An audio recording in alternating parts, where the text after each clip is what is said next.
My fiancé drained our wedding fund to furnish a secret love nest. WTF? Hey Reddit, so I'm Ethan, 35, and I'm about to lose my mind. I'm the responsible one in my big, loud Italian-American family, always trying to do right by my parents. My sister Mia is the wild child, always needing bailouts. So naturally, I felt this pressure to be the rock, the provider. I thought I had it all figured out, good job, nice house, about to marry the perfect girl. Now, I'm not so sure. Something is seriously off with Serafina, my bride-to-be, and I'm starting to think my dad was right about her all along. Should I confront her? I'm terrified of what I might find out. It was a week before the wedding, pure chaos, finalizing seating charts, dealing with caterers, the whole 9 yards. I stopped by our apartment to pick up some paperwork and Serafina wasn't there. No big deal, right? Except her purse was on the counter, something she never leaves behind. Call it a gut feeling, but I felt this weird pull to look inside. I know, invasion of privacy and all that, but something felt really wrong. And there it was, tucked between her lipstick and wallet, a folded piece of paper, an apartment lease. In my name. For a place I'd never seen before. My heart started hammering in my chest. I felt like I was going to be sick. An apartment? What the actual hell? Then I saw the receipts, stacked neatly in a little side pocket. High-end furniture, designer rugs, a freaking espresso machine that cost more than my car, all charged to a joint credit card I didn't even know existed. A wave of nausea washed over me. I grabbed my phone, hands shaking so badly I could barely dial. The credit card company confirmed my worst fears. A line of credit opened just 2 months ago, maxed out. $30,000. Gone, our wedding fund. My savings, poof, vanished. I sank to the floor, the room spinning. This couldn't be happening. Serafina, the woman I was about to marry, had been systematically draining our accounts, furnishing some secret love nest behind my back. The air felt thick, suffocating. I actually dry heaved. 30 grand. My dad's voice echoed in my head. Ethan, something's not right with that girl, trust me. I should have listened. God, I should have listened. Now I'm screwed, royally screwed. Okay, so I confronted her. Big mistake. Huge. I thought I was being calm, rational, presented the lease, the receipts, laid it all out like a damn lawyer. I even had printouts of the credit card statements. You know, like a total idiot. Serafina, I started, my voice shaking. What is this? She looked at me, eyes wide, all innocent. Oh honey, she said, her voice dripping with fake sweetness. That's a surprise, a honeymoon suite. I wanted it to be a special surprise for you. A honeymoon suite, furnished with $30,000 worth of furniture. Seriously. Serafina, we already booked our honeymoon, to Italy, remember, the one we planned together. Then came the waterworks. Instant tears, sobbing, hiccuping, the whole shebang. You don't trust me, you're always controlling me. I just wanted to make our new life together special. I felt my stomach clench. This wasn't right, something was seriously wrong. I tried again. Serafina, this is serious, this is our wedding money, how could you? It's a gift from my parents, they wanted to help us furnish our new place, they didn't want you to feel burdened. Her parents, they could barely afford their own rent. This was a lie, a blatant, obvious lie. I called my mom, needed backup. She rushed over and within minutes the whole damn family was there. My dad, my sister Mia, even my Aunt Carmela. It turned into a full-blown intervention. Except it wasn't an intervention for Serafina. It was an intervention for me. Ethan, my dad boomed, you're being too harsh. Serafina is a sweet girl. She just got a little carried away with the wedding excitement. Carried away, carried away. She embezzled $30,000. Mom, I pleaded, look at the evidence, this isn't normal. My mom patted my hand, her face etched with worry. Ethan, you know how women get with weddings, it's stressful, she probably just lost track of the spending. Lost track, lost track. My sister Mia chimed in, yeah, Ethan, chill out, you're acting like she cheated on you or something. The irony was thick, thicker than Aunt Carmela's lasagna. That's when it hit me. This wasn't normal. This wasn't just family drama, this was a full-blown denial fest. They were gaslighting me, protecting her, and I was the crazy one for pointing out the obvious. I stood there, surrounded by my family, feeling more alone than ever. My chest tightened and I could barely breathe. This wasn't my family. This was a cult, and Serafina was their leader. I mumbled something about needing some air and stumbled out of the apartment. I needed to get out of there, away from the madness, away from the lies. I walked for hours, the city lights blurring around me. I didn't know what to do, who to turn to. My own family had turned against me. What the hell do I do now, Reddit? I'm losing my mind. A week later, and things have gone from bad to nuclear. My family, in their infinite wisdom, decided that the best way to handle this situation was to bring in the big guns. My grandma Rose, the matriarch, the woman who could curdle milk with a single glare. She arrived yesterday, suitcase in hand, ready to fix things, which apparently means convincing me that I'm overreacting and that Serafina is a sweet girl who just needs a little guidance. Guidance. She needs a criminal defense attorney. The interrogation started the minute she walked through the door. Ethan, she began, her voice laced with disappointment, what have you done to that poor girl, driving her to such extremes? Extremes? She's the one who opened a secret line of credit in my name. Grandma, I tried to explain, she stole our money, she lied to me. Grandma Rose waved her hand dismissively. Money is just money, Ethan, family is forever. Then came the kicker. And besides, a little spending spree never hurt anyone. Remember when your Uncle Tony bought that boat with his wife's inheritance? Nobody made a fuss about that. Are you kidding me? This is not about a little spending spree. This is about calculated deception. Then the public shaming began. Grandma Rose called every single relative within a 100-mile radius, spreading her version of the story. I'm now officially the ungrateful fiancé who's driving his sweet, innocent girlfriend to financial ruin. My phone has been blowing up with calls and texts from aunts, uncles, cousins I haven't spoken to in years, all telling me to be a man and forgive and forget. Forgive and forget. She robbed me blind. This morning, my Aunt Maria cornered me at the bakery. Yes, even getting a cannoli is now a social minefield. Ethan, she whispered, her eyes full of pity, you need to apologize to Serafina. You've embarrassed her in front of the whole family. What kind of man are you? I wanted to scream. I wanted to throw my cannoli at her perfectly coiffed hair. Instead, I just mumbled something about needing to leave and practically ran out of the store. My anxiety is through the roof. I can't sleep, I can't eat, I can barely function. My job is on the line because I can't focus. I feel like I'm drowning and my own family is holding my head underwater. This isn't right. This isn't normal. I need to take action. I need to protect myself, even if it means going against my entire family. I'm making an appointment with a lawyer tomorrow. Wish me luck, Reddit, I'm going to need it. So after the Grandma Rose fiasco and the public shaming by the entire family, I was a wreck. Seriously, a shell of a man. I couldn't eat, couldn't sleep, felt like I was suffocating. I knew I had to talk to someone, anyone outside the family crazy train. My Aunt Sophia, my dad's sister, is a divorce lawyer. She's always been the straight-talking, no BS one in the family, but even going to her felt wrong, like betraying the family or something. I was so messed up in the head.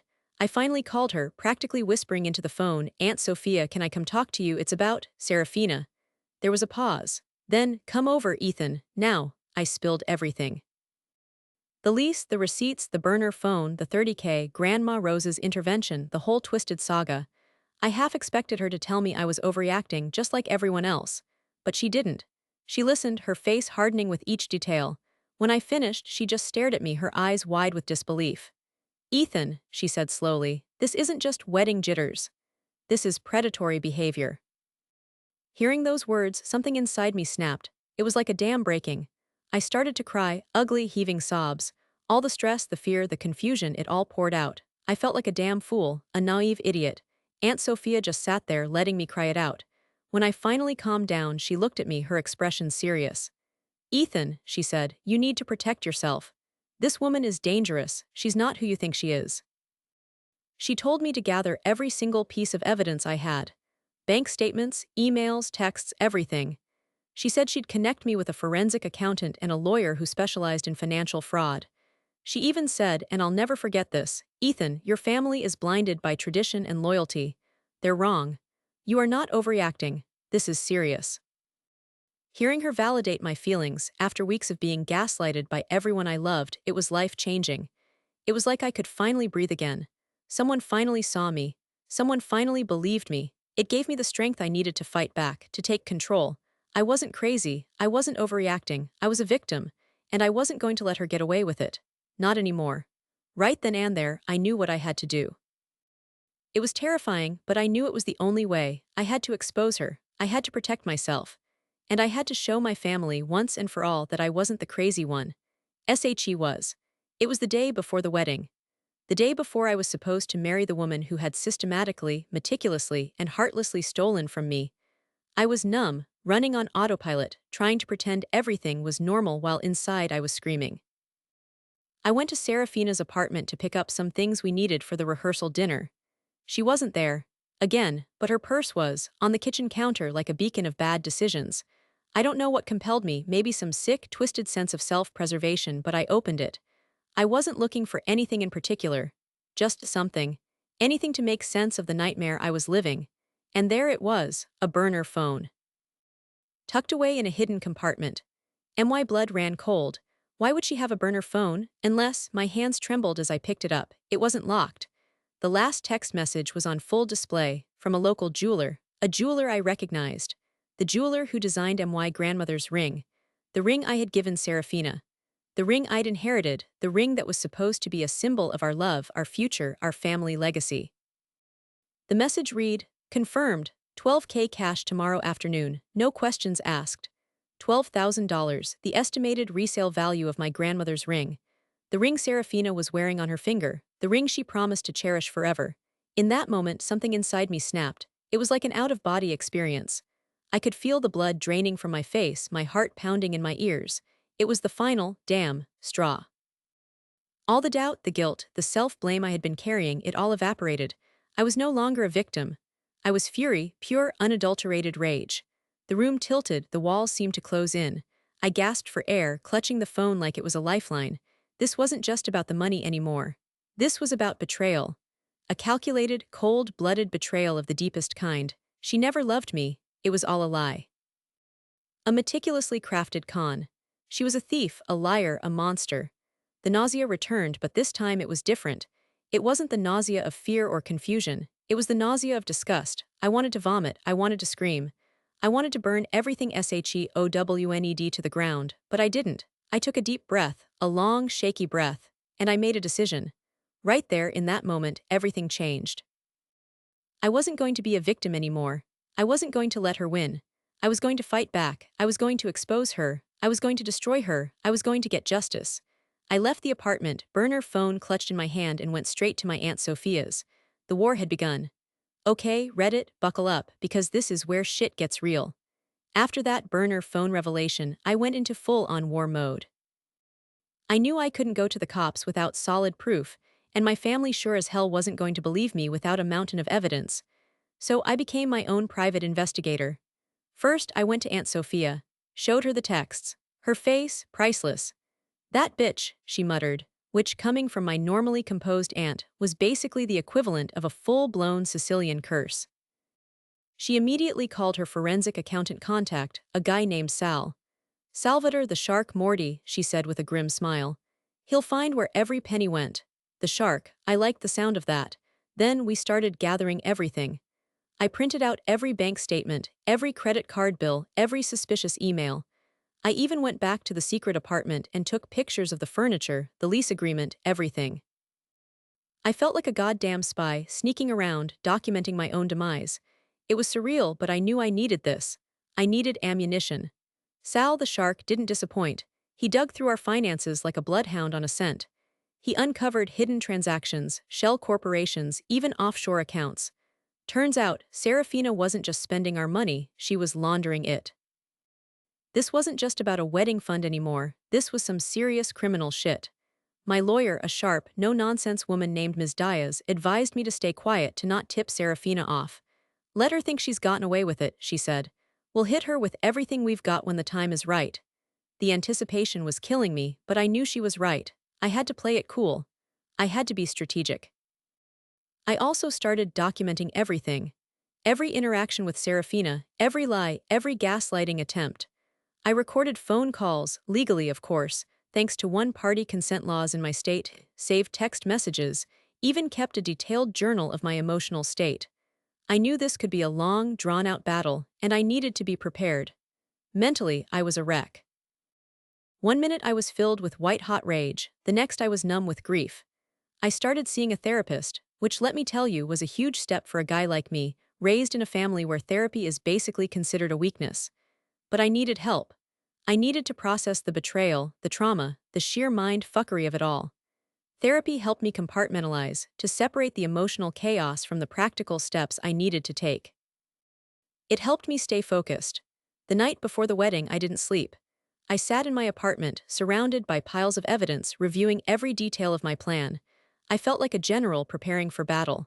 This wasn't just about the money anymore. This was about my life, my future, my sanity. I knew confronting Serafina wouldn't be easy. I knew my family would probably turn on me. I knew I risked public humiliation, legal battles, financial ruin, but I didn't care. I was done being a victim. I was ready to fight. I was ready to expose the truth. And I was ready to finally get some goddamn justice. Okay, Reddit, this is it, the moment of truth, the climax. The day of the supposed wedding, I arranged a family brunch at my parents' house. Everyone was there. My parents, my sister Mia, even Grandma Rose, all dressed to the nines, ready to celebrate my impending doom. Serafina, oblivious to the shitstorm about to hit, arrived looking radiant like the goddamn princess she thought she was. I let everyone settle in, the air thick with anticipation. Mimosas were poured, pastries were passed around. I could feel my heart hammering against my ribs, but outwardly I remained calm. Almost serene. I have an announcement, I said, my voice clear and steady, cutting through the chatter. The room fell silent, all eyes on me. This was it, showtime. I pulled out a manila folder thick with documents. Before we celebrate, I continued, holding up the folder, there are some things we need to discuss. Serafina giggled nervously. Oh, Ethan, what is this? More wedding surprises? I looked her dead in the eye. You could say that. I started with the lease agreement for the secret apartment, laid it out on the table for everyone to see. Serafina, can you explain this? She stammered, her eyes darting around the room. Ethan, I can explain. I'm sure you can, I said, my voice dripping with sarcasm. Then the receipts for the furniture. The credit card statements. The Shark's forensic accounting report, highlighting the money laundering scheme. I presented it all piece by piece like a prosecutor building a case. The room was silent, except for Grandma Rose's occasional gasp of disbelief. My parents looked stunned, their faces pale. Mia, for once, was speechless. Serafina's carefully constructed facade began to crumble. She started babbling about surprises, gifts, misunderstandings. But with each piece of evidence I presented, her voice grew weaker, her lies more transparent. Then I pulled out the burner phone, held it up for everyone to see. And this, I said, my voice rising, this is the final nail in the coffin. I read the text messages from the jeweler loud and clear for the entire room to hear. The room erupted. My mother started to cry. My father was shouting, his face red with anger. Grandma Rose. She looked like she was about to have a stroke. Serafina, finally realizing she'd been caught, broke down, sobbing, begging for forgiveness. But it was too late, the damage was done, the truth was out. It's over, Serafina, I said, my voice shaking with a mixture of anger and relief. I'm pressing charges. That was the turning point. The moment the power shifted. The moment I took back control. I was no longer a victim. I was a survivor. Serafina's face went white. She looked around the room, pleading with my family for support. But they were silent. They finally saw her for who she really was, a con artist, a liar, a thief. I felt a surge of satisfaction, a sense of vindication I can't even describe. It was like a weight had been lifted off my chest. I had exposed her. I had protected myself. And I had finally shown my family the truth. The wedding was off, obviously. The news spread like wildfire through our community. Serafina is facing criminal charges. My family, while initially shocked, eventually rallied around me, offering their support. It wasn't perfect, but it was a start. We're rebuilding, slowly but surely. I'm still in therapy, still processing everything, but I'm stronger now, I'm wiser. And I'm definitely more cautious. I learned a valuable lesson about trust, about boundaries, and about the importance of listening to your gut. And to everyone who told me I was overreacting, who doubted me, who gaslighted me, fuck you, I was right, and I'm not afraid to say it. Thanks, Reddit, for listening. You guys helped me through the darkest time of my life. I wouldn't be here without you. It's been 6 months since the wedding that wasn't, and things are complicated. The immediate aftermath was chaos, pure, unadulterated chaos. Serafina disappeared for a few days, then resurfaced with a lawyer denying everything. It turned into a full-blown legal battle, messy and draining. My family, bless their hearts, finally saw the light and rallied around me, but the initial shock and embarrassment were palpable. Grandma Rose, in particular, took it hard. She felt responsible, like she'd brought this evil woman into our lives. It took a lot of convincing to reassure her it wasn't her fault. The legal stuff is still ongoing, but it's looking good. Sal the Shark Morty was a legend. He uncovered so much dirt on Serafina, it's unbelievable. Turns out, she'd pulled similar scams before. I'm not sure what the final outcome will be, but I'm confident justice will be served. I'm not backing down. As for my family, things are better. We're talking more, communicating more honestly. They've apologized for doubting me, for gaslighting me. It's not perfect, there's still some awkwardness, but we're healing. We're rebuilding trust. Slowly, I'm different. Therapy has been a game changer. I'm learning to trust my instincts, to set boundaries, to prioritize my own well-being. I'm not the same naive, people-pleasing guy I was 6 months ago. I'm stronger, I'm more resilient, and I'm definitely more aware of the red flags. I've also found solace in unexpected places.